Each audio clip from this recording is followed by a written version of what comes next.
Hey everybody, I hope you are well, and thank you for joining me on this live stream. This is going to be a little bit of me and mostly played videos because this is my birthday. I'm turning 62. My handle is Zennie62, and I was born in 1962. So I figured, how wild is that as a combination? So I'm celebrating the effort. Even have my old T-shirt on here, right? And I'm going to start a little bit by explaining how all of this got started. And it started really, I started originally on Blip TV. I was really interested in this nascent practice called video blogging. And I joined Blip TV, and Blip TV was more oriented toward, well, what's shown a lot now, shows. And a lot of people like Lisa Nova and others were using Blip TV to develop these shows. And of course, Rocket Boom became very famous through Blip TV first. That was Andrew Michael Barron and Amanda Congdon. And so Blip TV had better quality, but YouTube was the place you went if you wanted your video to go viral by its design. Unfortunately, it was using Flash, so the quality wasn't very good at all. They eventually overcame that by 2007. And then at that point, YouTube really started to take off. It was already on its way. It was even on the cover of Time magazine in 2006.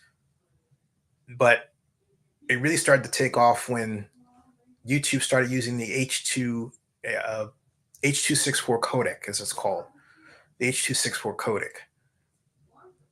I was credentialed to cover the NFL draft. That's another long story. But I had this idea for the second time of using YouTube, taking YouTube and making YouTube videos at the NFL draft. And I started to do that. And my first one was first ever video was with Texans owner Bob McNair. And that's this video right here.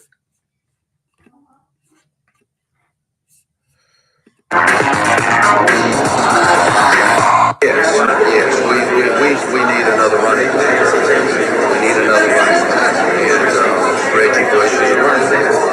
And he also is a good receiver. The LSU kid still be there. He can be there. You know, you've got the boy from Minnesota. You got Williams from Memphis State. You know, you got 3 or 4. Yeah. What if you said yes? Yes to your last offer, Bob. Well, then we know that we're not going to have any difficulty saying. Oh, and you want the guy signed. Yeah, I want to know that he's going to be in training camp. You want to get drama because it kills the player and it hurts us. And it's just a bad situation all around. And so, to the extent we can, we'd like to have agreement before we make that big, so that we know that we don't have a problem.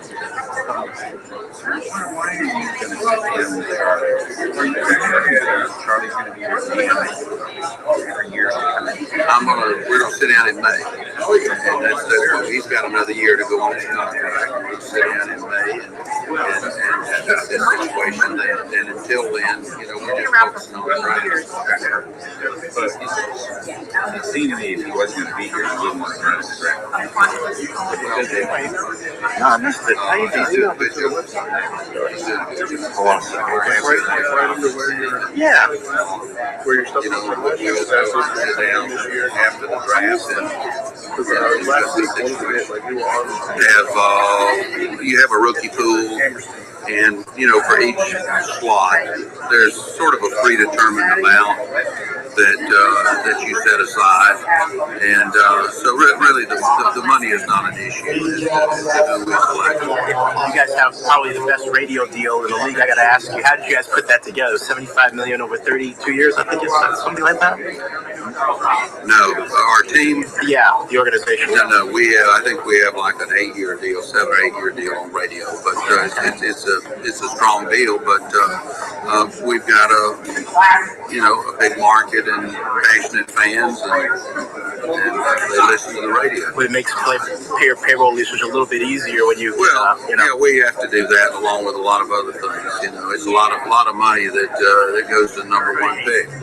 Are you pleased with the way the organization has grown and matured? Because from a business standpoint, you're in your growth phase. Well, I'm very pleased. Last year, we were all disappointed and frustrated with the performance of our team, and certainly that wasn't acceptable. But I think we're back on track, and we've got a great coaching staff, and I feel real good about them. And we got some good free agents that we signed, and we're going to be a lot better team this year. And whoever you selected #1 is going to sell you season tickets. Right? Oh, yeah, that's right. It's going to be a great player. I mean, look, you had 6 young men up here, and any one of them, I think, was qualified or is qualified to be a #1 pick. Yeah. So there you go. That was my first one. And Bill Carroll is up next. He has his preview. Bill Carroll is one of our great vloggers. Zennie62 Media, and I'm working my way through my. Hey, thank you very much, Gravity Falls. That's really and nice. I hit on Thank a couple you. Players that. Oh, thank you. At least many of you will have heard of at least one of them, and of course, the first one is Zach Calzada, who at one point was the starting quarterback at Texas A&M. Though, however, rather briefly, I got to one combination of injuries and related errand for my mother, real quick.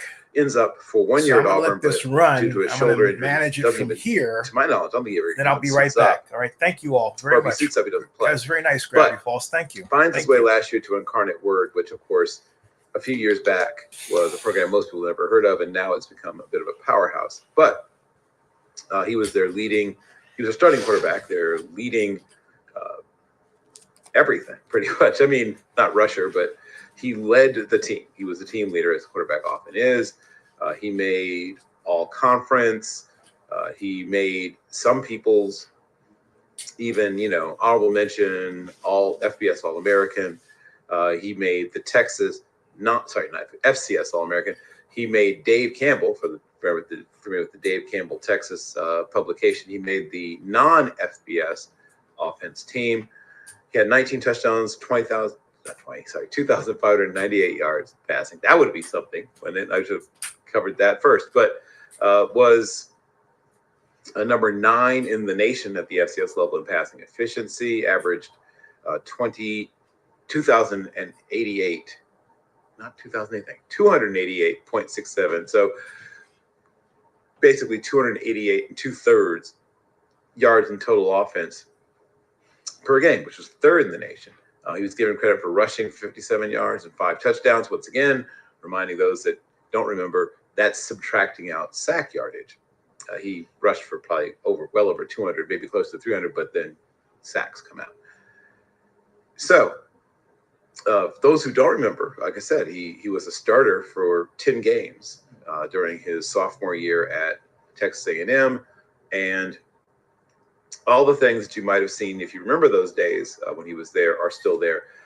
I'd still like to see him put on maybe 8 to 12 pounds of muscle, but he's got enough of an arm. I wouldn't say a cannon, but it's a good solid arm.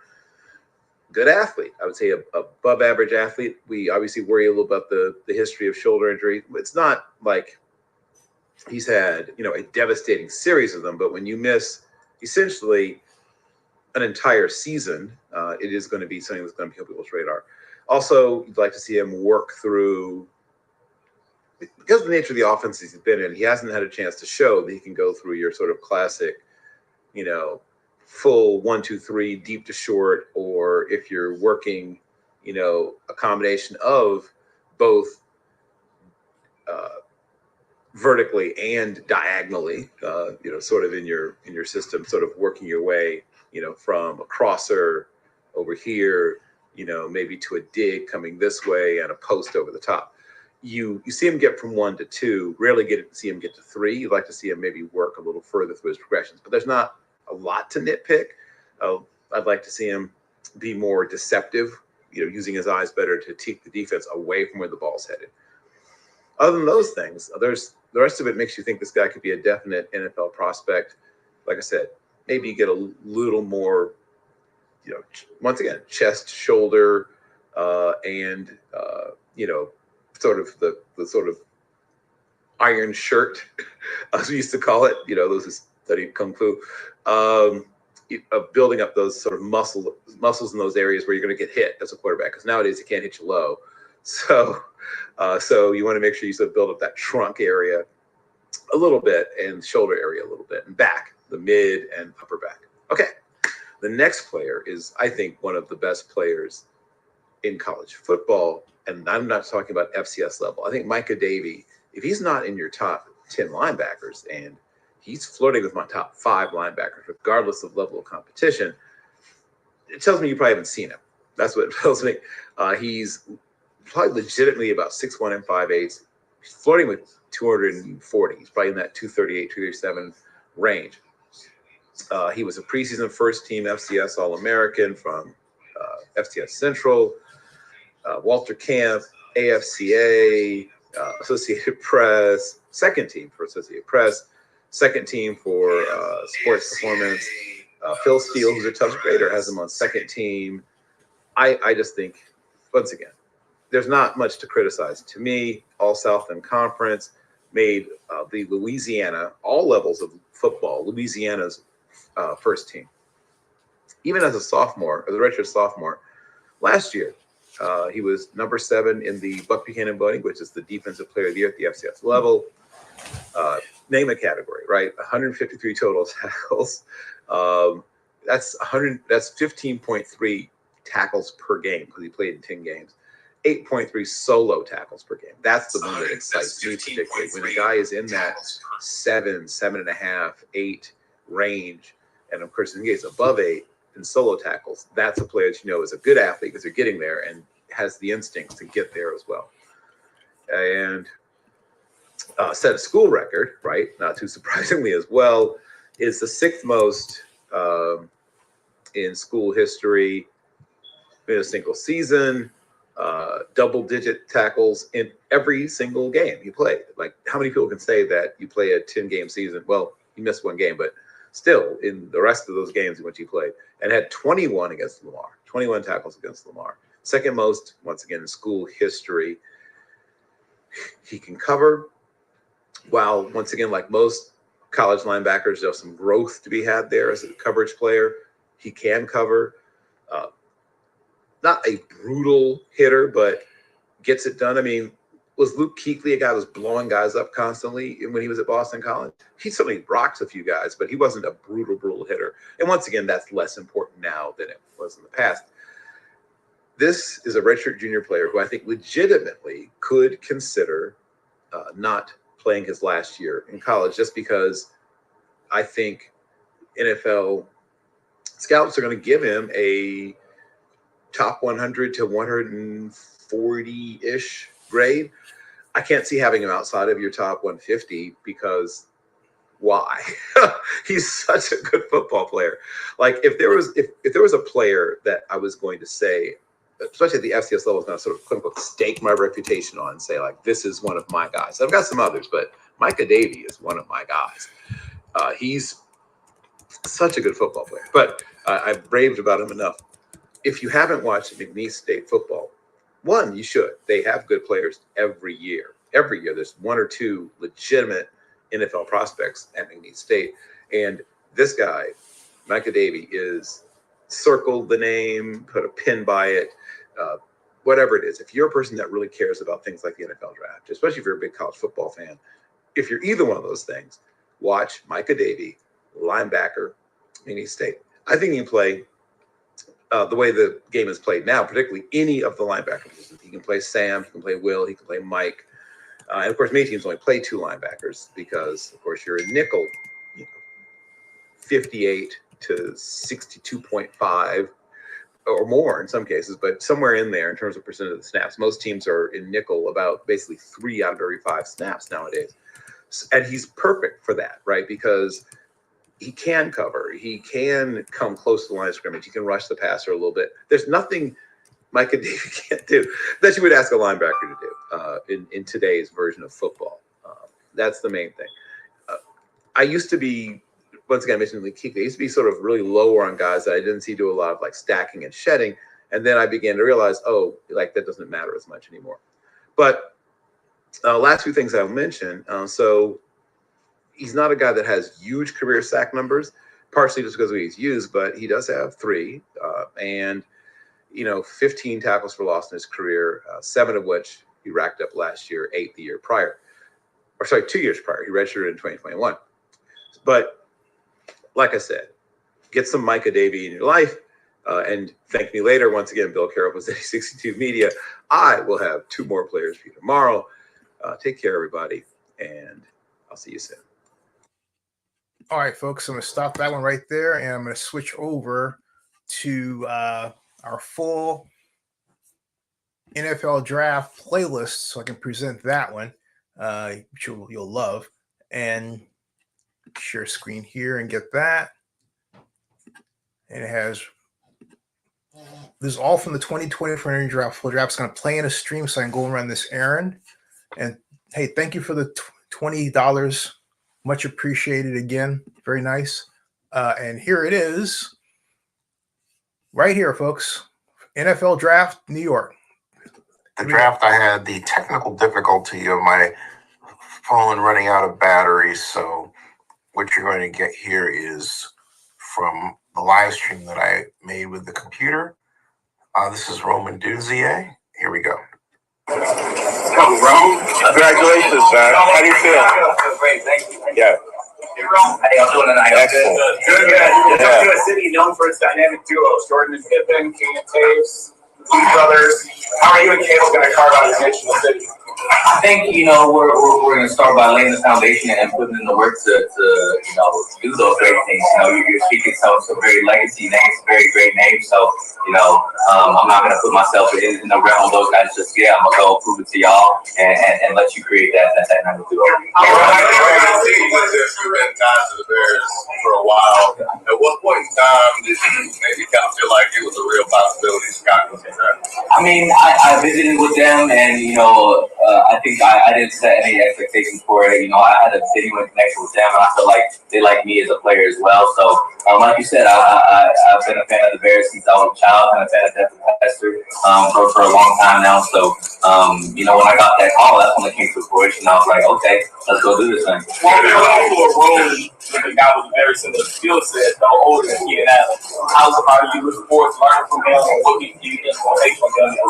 I think what I can take from him is endless. You know what I mean? I'm going to go into the room with an open mind, looking to learn as much as I can for him to be in the league that long and still, like he said, coming off of his best year, there's a lot to learn there. So I'm gonna continue to grow and learn from him and try and find out all the things that he's been doing to be in the league for so long. You told me yesterday that you couldn't wait to play Tyler Gordon. Play against Tyler Gordon. You want to go because now you're going to see how fun would that be going against him in practice every day. I know, again, I'm going to be on his team again, so being able to, iron sharpens iron with him again is going to be awesome. He's only got more athletic, only got, improved more and more as a player. So I've been, a fan of his for a long time, watching him from afar. So to be able to compete against him and get better every day with him is awesome. How is the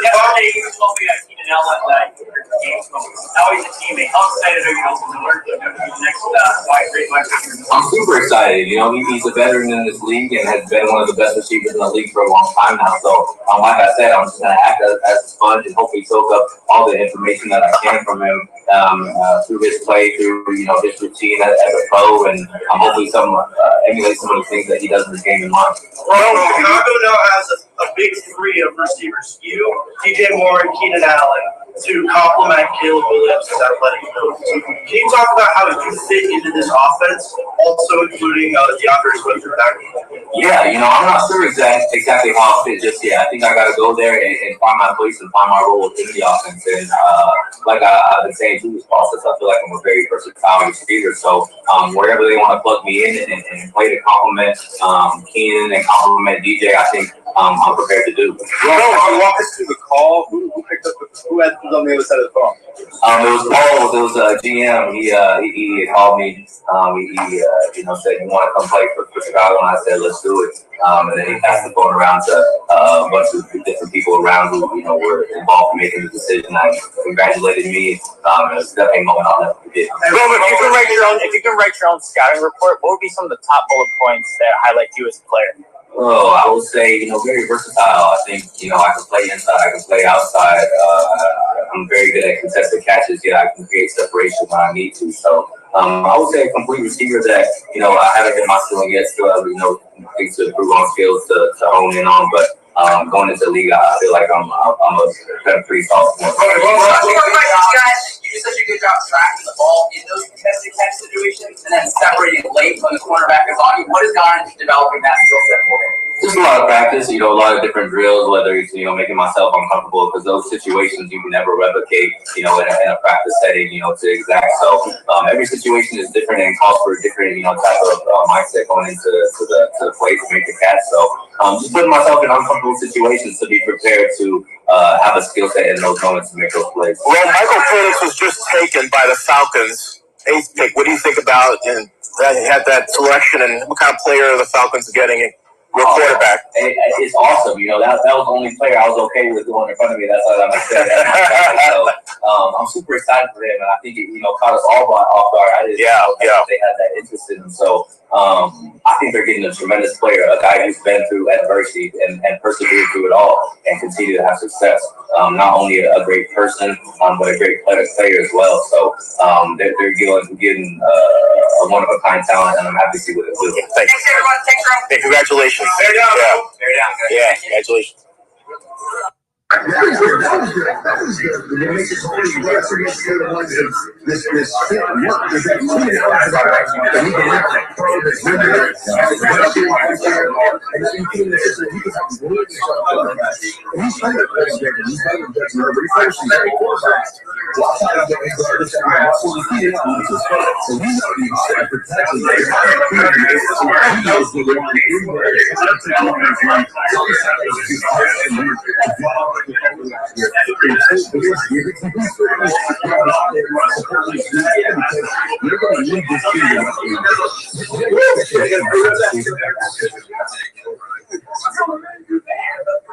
Move on, baby.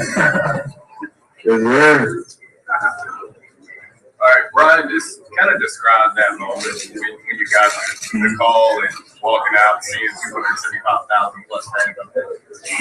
It was crazy, exciting. I'm happy to be able to have my family here and enjoy that moment with them. But it was once in a lifetime moment. It's crazy. I would say it's very exciting and amazing. Ryan, how do you believe that Trevor Lawrence will elevate your game and bring the most out of your talents? Trevor is a great quarterback. Just great, putting in the work and build a connection with him, build a relationship with him, and hopefully we can take it to the next level. What have you learned the most about yourself from this entire draft process?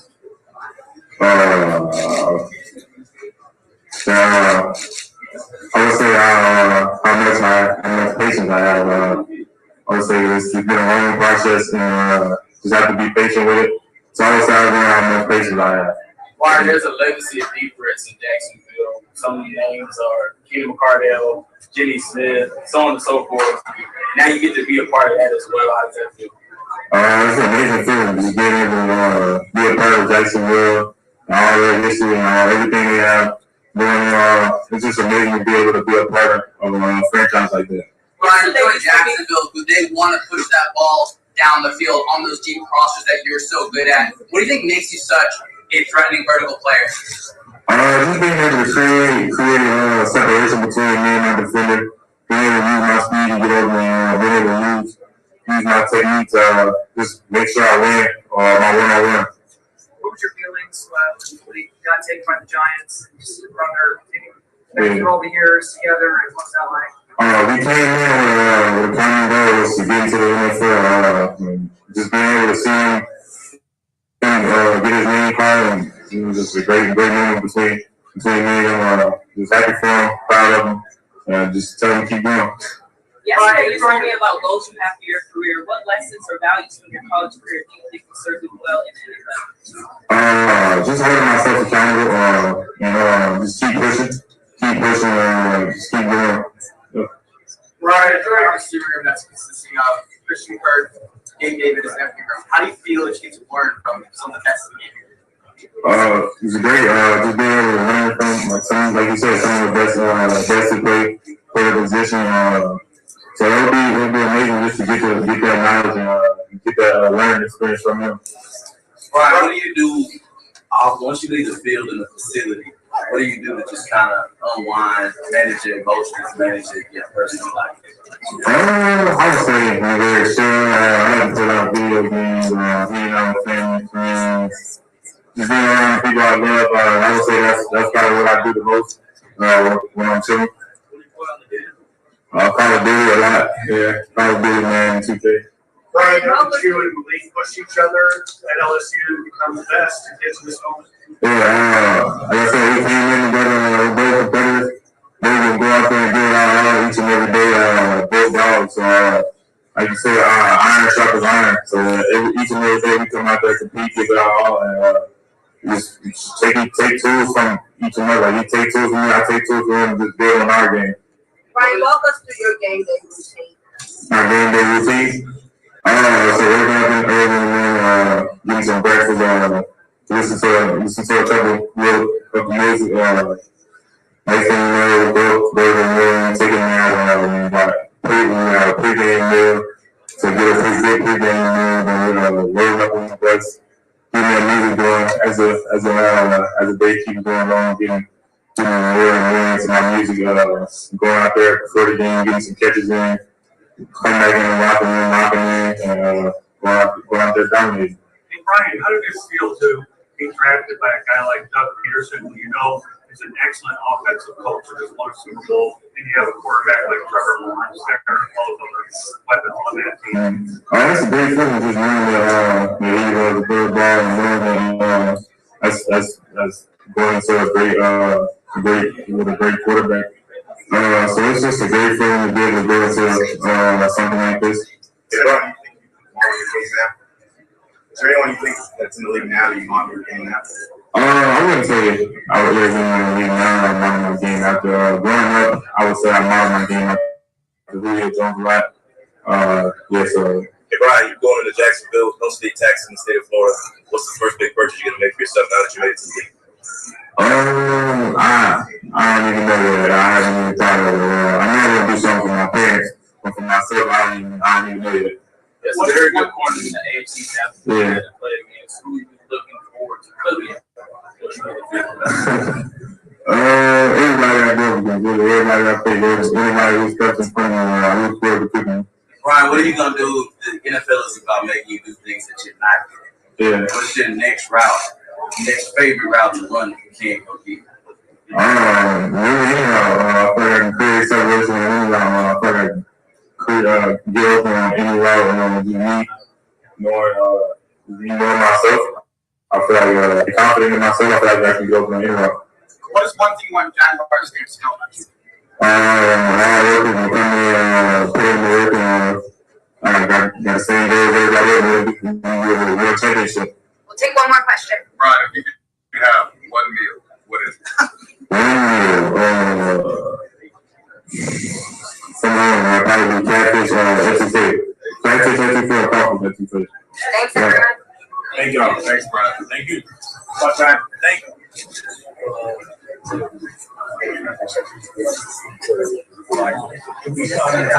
Playoffs, but at the end of the day,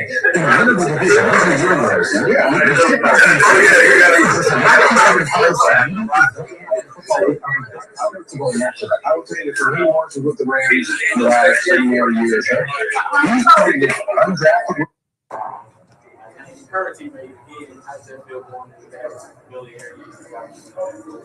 Well, he was at my dinner yesterday, so we got a chance to top it up. And I mean, me and BB, we've been talking consistently. I've always said if I get the opportunity to play with him again, it's going to be, a show. I feed off him, he feeds off of me. And BB is a little quiet. I'm more outgoing, so just expect me to bring him out of the shell a little bit more. Growing up in Florida and then going to Alabama, there's obviously a standard that you've had throughout your whole career. Can you talk about what you are bringing to the Rockies? Either be phenomenal or be forgotten. And I'm not here to be forgotten. So that answers that question. What did you learn during that 4 games that you were sad at the beginning of the season with Alabama?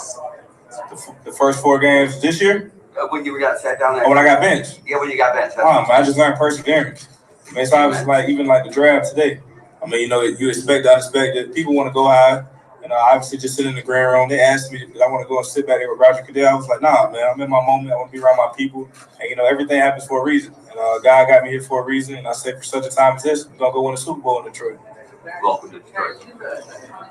Alabama, you're going to be asked to play a lot of man coverage in Detroit. Do you have a preference of being pressed up a little bit more, or do you like playing a little bit off base and a little more out of base? Nah, in your face, all game. That's what I do. Hit to shut people down, man. That's why I came here. Well, that's why they got me here.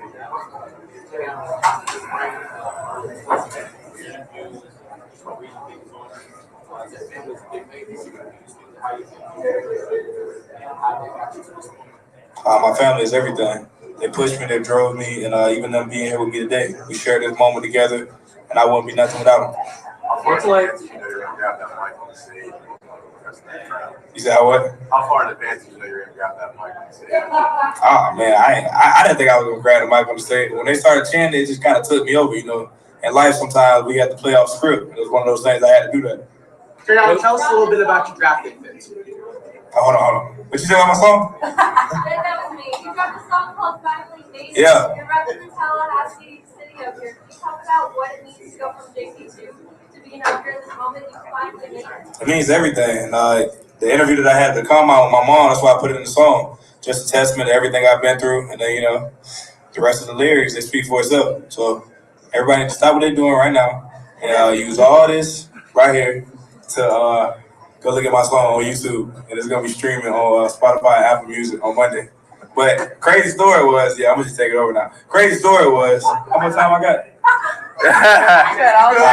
Crazy story is, look, I actually was supposed to walk out of my song during the draft, but I didn't have the copyrighted license or whatever. So, Hey, what's your YouTube channel? Terry Arnold. Makes sense to me. Yeah, You said what? Is that your artist name? Nah, it's just gonna be an abbreviation of Terry Arnold, so it'll be TA. Hey, Terry, the front office just rewarded 2 of their first draft picks, Zennie Abraham and Zennie Abraham, as the highest paid players at their positions. What's that mean to you in your the future Lions draft picks tomorrow and Saturday going into a team like that? It just shows when you get drafted here, it's just not one of those things where you just get picked. You could be here and you could develop a long-lasting relationship, and they're here to keep their players and make their players happy. So with them doing that, that's just a reward to the program, but also a testament to the hard work the players have put in.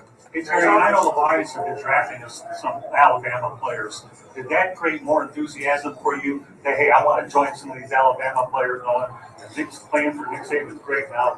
They could have a brother. I would have to use that as a testament to Brian Branch. Just me being there every day at Alabama and just watching him and the way he developed versus when he came here. And everybody was like, wow, like, we got us a great player. He's always been like that. So with him being able to come in here, play fearless, play with that chip off his shoulder and that type of swagger, I mean, it just shows the DNA and the development of the Lions system. They allow you to play free. They bring you in here to do what you're supposed to do. Thank you guys. Thanks. What was like that $275 ticket? Come on, man. Black. What you mean?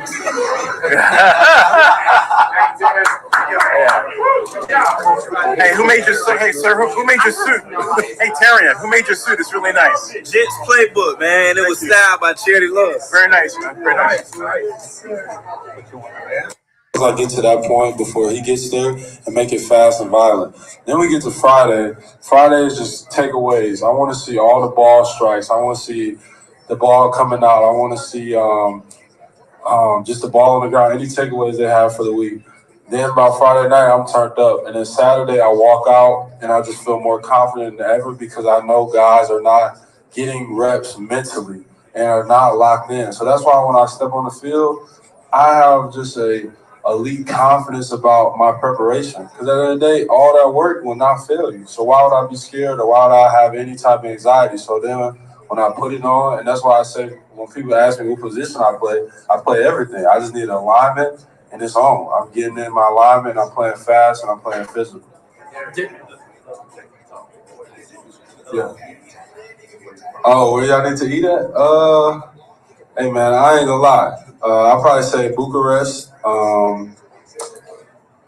Some others. You got to go to a Coney Island. You get you a Coney dog, but those are my two spots right now. But you know, I won't be back anytime soon. You know, I'm ready to get to AZ, get ready to get to my new home, and just really excited to meet my new teammates and coaches. Darius, we talked last night. We talked how excited you were today. Yeah.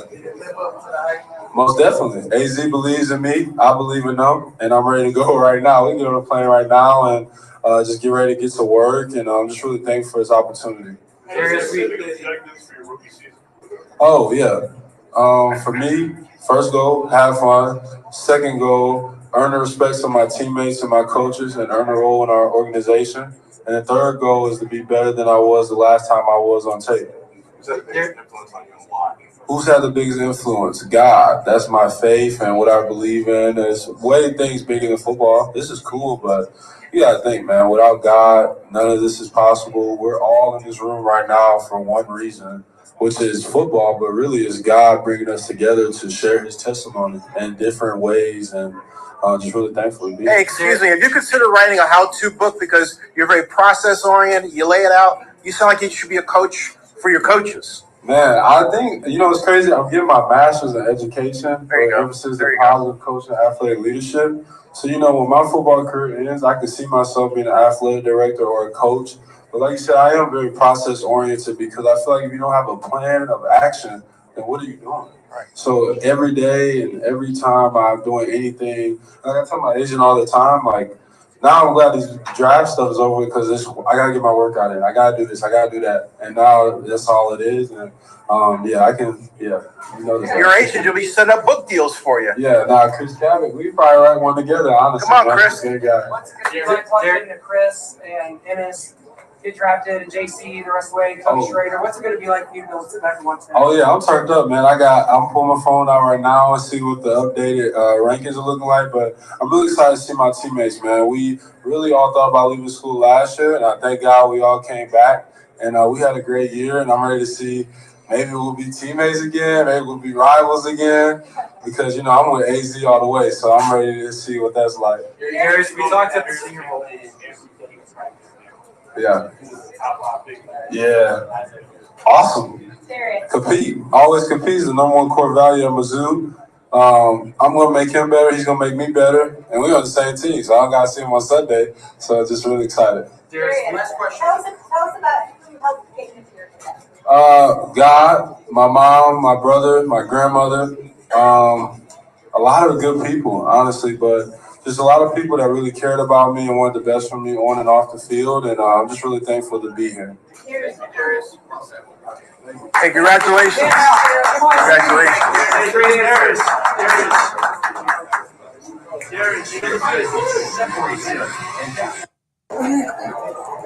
Congratulations. How do you feel? Appreciate you. I feel ecstatic. I feel ready to get to work. Who'd you get the call from that you were cool? Yeah, I got the call from Jim, and it was funny because I was on the phone with him, and I was on the phone for like a good 5 minutes. But they were like rushing me to get to the stage, but I was letting them talk. So what was he talking about? He's a talker and a joker. What did he say? Yeah, I mean, he was just talking about how he can't wait to give me the facility, meet my parents, and really just get to work. And he was just going on about getting me in the facility and getting me with Quiddy Pay and all those guys. And I don't know, it's really crazy. They was trying to impress me, but I was trying to listen to what he was saying.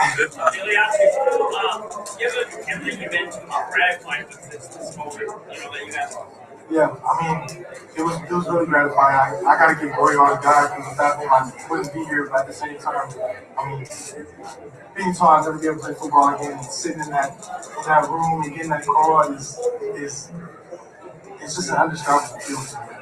Not to being at your lowest moment after the injury and the prognosis to now being at one of your highest moments. Describe that.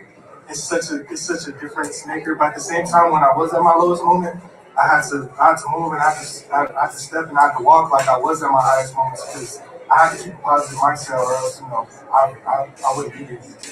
the work that you put in throughout this process, whether it's been at the Senior Bowl or at the combine, flashing the athletic ability, the strength, even after the injury. Can you just speak to that and what this process has shown you about you? Yeah, so the whole time, really, I'm just proving the world, proving those people that said I couldn't do this wrong. And, you know, I got the Senior Bowl. There's another chance to do that. I have the past 2 years at UCLA to prove that.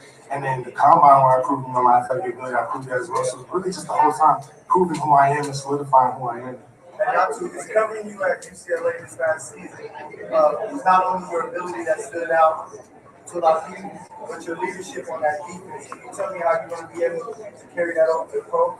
Yeah, well, I got a big bro over at Quiddy Pay right now, so that's someone I'm going to be looking up to. But at the same time, I want to get in that facility and make an impact immediately.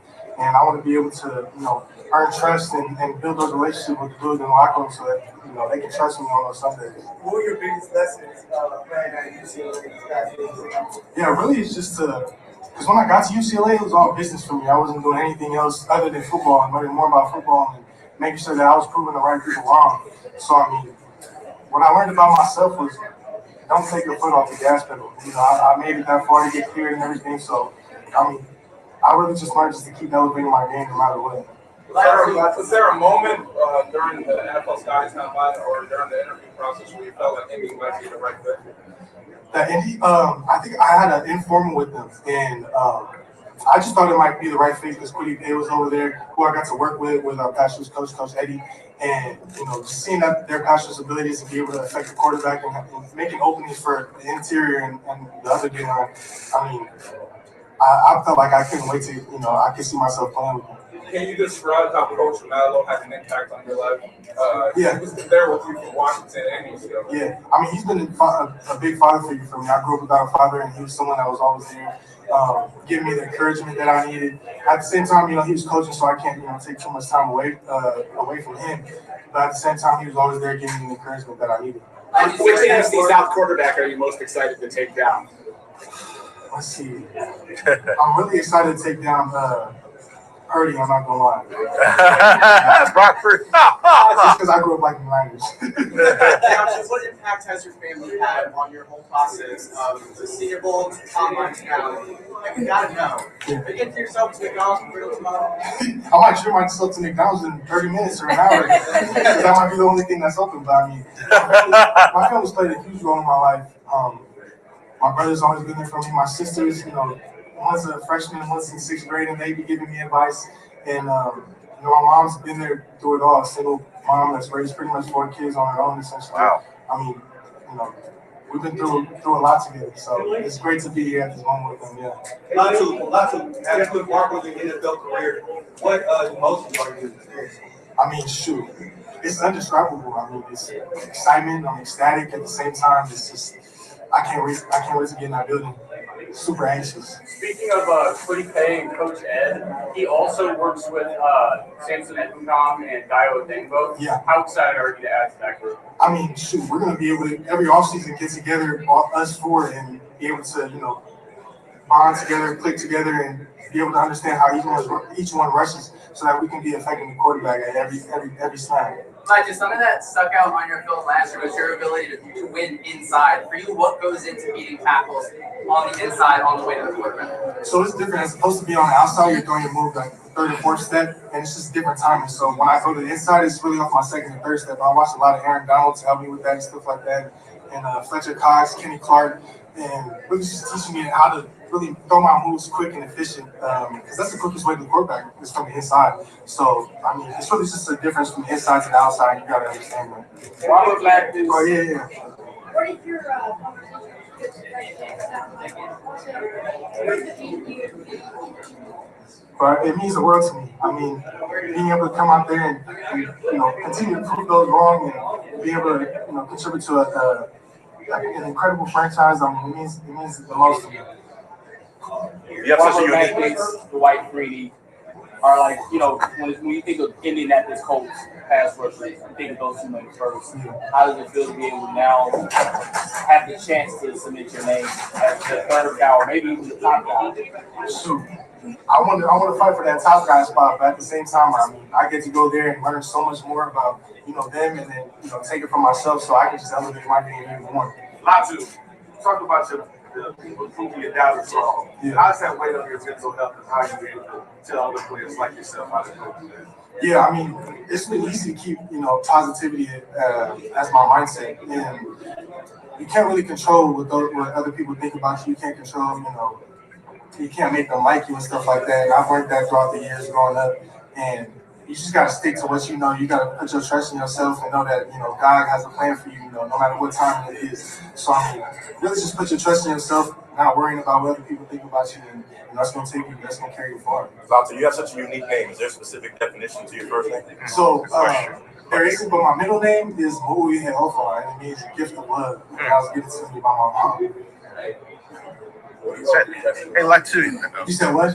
What do you hope your testimony diversity of? I really just want people to be inspired by it, and I want to be inspirational, but I want people to be inspired by my story. I've already ran into a lot of people that's dealing with like similar things and just things in life where they can't control, and they told me that they see my play and what I went through, and it's just really inspirational to them and to know that positivity is coming their way. They like to, obviously, you think about the goals. Is there any information in the combine, which by the way is in Indianapolis, as well as the pro days, that they could possibly take you? Because I know that those are two important parts of the evaluation. Yeah. So I think I had an informal with them, but then after that, I wasn't like in communication with them throughout the pre-draft process, and that was pretty surprising. I got that call from them too, because my agent telling me pretty much, just stay patient. Like this next couple of picks, don't be stressed out. Nothing. You don't get called. 2 minutes later, I get an Indianapolis number, and I'm just like, wow, this is crazy. Hey, Mr. Latu, as you were talking, the Kansas City Chiefs walked into the first round and took the fastest wide receiver in combine history to your opponent is going to be the Chiefs in the AFC. What are your thoughts on playing against the person who can run that fast? Shoot, I mean, we're going to have to get him down. I mean, and we're going to do it. But thinking about that, I'm going to have to have my homes down, and he's not going to be able to get the ball to me. Yeah, that's a warning, man. That's a warning shot right there.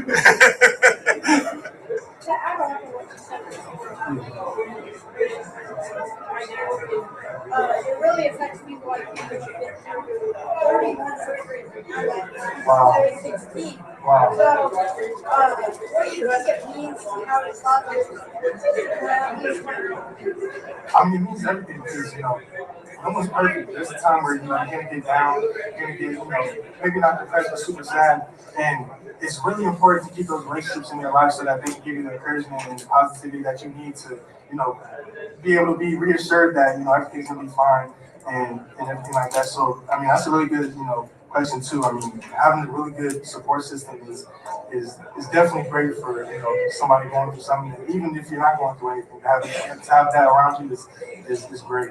All right, last question. What's the challenge you faced in your life and how did you overcome it? Well, shoot, I mean, I was basically retired and basically told I'd never be able to play football again. And I think it was handled, not in the best way, but I really just had that time and that adversity. You can't control that, and you never think something like that's going to ever happen in your life. Where y'all doing like this media stuff. What if like y'all were told like you would never be able to do this again? So what else are you going to do? But I really had to tap into a mindset where I really manifest me playing football again. But I had to put in the hard work at the same time to really get to this level that I'm at. Cool. Thanks, everyone. Hey, congratulations. Appreciate y'all. Yeah. Thank you. Congratulations. Hey, watch your step there. Yeah. Take your time. I appreciate y'all. Hey, God bless you. God bless you, man. Congratulations, young man. How do you feel? I feel great. When did you get the call? Or by whom, I should say? I got a call from Dayball, GM, and a lot of those other guys were there, when I went on my visit. Malik, what was your interaction with them when you visited them? It was a great interaction. Dayball loves me. Malik, how excited are you to share your speed with Jalen Hyatt? Hey, folks, I'll be right back. I've got to run an errand, so I'm going to do. Besides this moment, what was the other memorable part about this week? Hold on a second. Besides this particular moment right now, what was the other memorable part about this week leading up to Just being here with, Jaden and Brian, having that relationship from the LSU, just having all, my family here, seeing this opportunity I got in front of me. Hey, Malik, you're not the first talented LSU receiver to get taken by the Giants. Right. Can you talk about just the legacy of LSU in this league? We produce a lot of great receivers. I'm happy that I got to be one of those also extra guy that got to be one of those great receivers. I'm just trying to be the best person, best teammate, keep God first, keep family first, and be the best athlete that I can be. Hey, Malik, what makes the state of Louisiana so successful? About to put out so many wide receivers. What's in the water over there? I don't know what's in the water, but I knew they got a lot of something going on in there. Oh yeah, it's gonna be a lot of competition going on with me and him for sure. Malik, we now enter the debate and LSU privacy review. Oh, no debate. Malik, you will possibly be going up against Sauce Gardner. How much of a challenge are you going to put up for him? I'm gonna see when I get there. I never really studied him yet, so when I get to study him, I'm gonna have all those answers. Hey, Malik, question for you. In regards to going to Giants, is that one team you want to go to? Yes, sir. It's one of those teams that I know I can contribute with my, ability to do great things with the football. So, I'm glad they picked me. And I'm hoping, I know they're gonna do some many things when I get there. Malik, this is the highest attended first day of draft since they've been doing it in different cities. Just take us through that experience of walking out and seeing that massive people. Seeing those massive amount of people, it's a dream come true. For sure, watching it, the years pass, seeing all those people down there screaming your name when you get there, it's a dream come true. How much more comfortable was it for you to go through the drafting process with your fellow? Hey, folks, I'm going to pick this one up later. I'm going to start a new live stream and come back here because I got to run an errand. I don't want this to run into another video that's not mine. So I will be back with a second live stream. This is the first one. Stay tuned to Zennie62. I'll be right back. With my competitive mindset that I have, I'll probably feel right in. Say, Malik, you talked about